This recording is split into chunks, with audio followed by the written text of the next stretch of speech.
Hi friends, இன்றைக்கி நம்ம பார்க்க போகிறது எலக்ட்ரோலைட்ஸ் அதோட இசிஜி சேஞ்சஸ் என்ன அப்படின்னு சொல்லிட்டு பார்க்கலாம். ஃபஸ்ட்டு பொட்டாசியம் பார்க்க போகிறோம். ஸோ பொட்டாசியம் வந்துட்டு ஹார்ட்டோட மசிலுக்கு ரொம்ப இம்பார்ட்டன்ட்.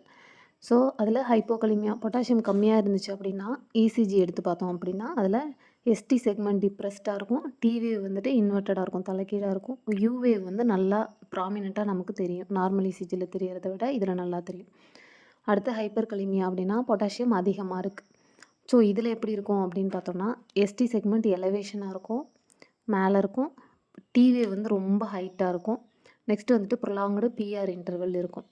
ஆக்சுவலி இந்த 2 கண்டிஷனுமே வந்துட்டு ரொம்ப ப்ராப்ளமேட்டிக் தான். ஏன்னா பொட்டாசியம் ரொம்ப இம்பார்ட்டண்ட்டு. அது இல்லாமல் கியூஆர்எஸ் காம்ப்ளெக்ஸ் வந்து வைடனாக இருக்கும் ஹைப்பர் கலீமியாவில். ஸோ வந்துட்டு இதை வந்து நம்ம வந்து கரெக்டாக பார்த்துக்கிட்டே இருக்கணும். ஏன்னா வந்துட்டு ஹார்ட் டக்குன்னு அரெஸ்ட் ஆகிறதுக்கு சான்ஸ் இருக்குது. செகண்ட் ஒன்று கால்சியம். இதில் ஹைப்போ கால்சியமியா ஹைப்பர் கால்சியமியா 2 இருக்குது.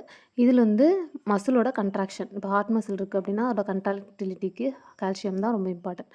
ஹைப்போ கால்சியமியா இருந்துச்சு அப்படின்னா கியூடி இன்டர்வல் ரொம்ப நீளமாக இருக்கும், அதோட எஸ்டி செக்மெண்ட் நீளமாக இருக்கும். இது அப்படியே விட்டோம் ரொம்ப சிவியராக இருந்துச்சுன்னா வென்ட்ரிகுலர் டாக்கிகார்டியாவே வந்துடும் பேஷண்ட்டுக்கு. அந்த இமேஜ் பார்த்திங்கன்னா தெரியும், நான் சொல்கிறதுக்கு எல்லாமே ஆரோ மார்க் போட்டு காமிச்சிருப்பேன். அடுத்து ஹைப்பர் கால்சியமியானா கால்சியம் லெவல் அதிகமாக இருக்குது. அதிகமாக இருக்கும்போது கியூடி இன்டர்வல் கம்மியாக இருக்கும், எஸ்டி செக்மெண்ட் கம்மியாக இருக்கும், டி வேவ் வந்து கொஞ்சம் லாங்காக இருக்கும், பெருசாக இருக்கும் பார்க்குறதுக்கு.